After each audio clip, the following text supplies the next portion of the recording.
Phosphorus cycle. It is a sedimentary cycle in which phosphorus circulates between abiotic and biotic components of the ecosystem. Phosphorus in the second most critical element. It occurs in the following way. The producers absorb soluble phosphates from the soil, which transferred to consumers by herbivores and then to the decomposer as organic phosphate by death and decay of producers and consumers. In soil, there are two main supply pools of phosphorus, inorganic and insoluble organic. The dissolved phosphates are very less in amount. The inorganic phosphates are lost in erosion and the soluble by leaching. The phosphorus in ocean basin is lost in the form of sedimentation. Mining process also recovers phosphates. As a result of weathering of these exposed rocks, inorganic phosphorus is added to the soil. Now you can see the phosphate mining, fertilizer containing the phosphate reaching the crops, then to the animals, and death of the animals and plants to the soil, and erosion, animal waste, and decomposition. And that ultimately reaches the marine sediments. The phosphate, dissolved phosphates are present at the marine sediments, which is not available. And of course, you have the phosphate rocks. That is how the phosphorus cycle is operating. Function and biodiversity. Ecosystem processes are broad generalizations that actually take place through the actions of individual organisms. The nature of the organism, the species, the functional groups, and trophic levels to which they belong dictates the sorts of actions these individuals are capable of carrying out and relative efficiency with which they do so. Biodiversity plays an important role in ecosystem functioning. The addition or loss of a species which are ecologically similar to those already present in an ecosystem tends to only have a small effect on ecosystem function.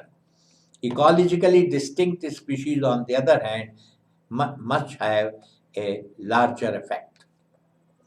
Keystone species tend to have an effect on ecosystem function that is disproportionate to their abundance in an ecosystem. Biodiversity plays an important role in ecosystem functioning. The addition or loss of a species which are ecologically similar to those already present in an ecosystem tends to only have a small effect on ecosystem function.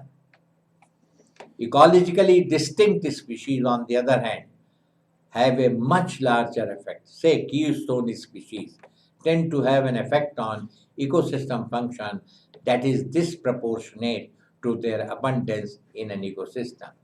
Of course, this is a general view of an ecosystem. You can see the various components, and this is the benefits of the keystone species. It enhances habitats, regulates animal populations, recycles nutrients waste, pollination, and removes the genetic weakness. And that is, though their number is less, but their role is much greater. Ecosystem goods and services. Ecosystem provide a variety of goods and services upon which people depend. Ecosystem goods include the tangible material products of ecosystem processes like food, construction material, medicinal plants, in addition to less tangible items like tourism and recreation, and genes from wild plants and animals that can be used to improve domestic species.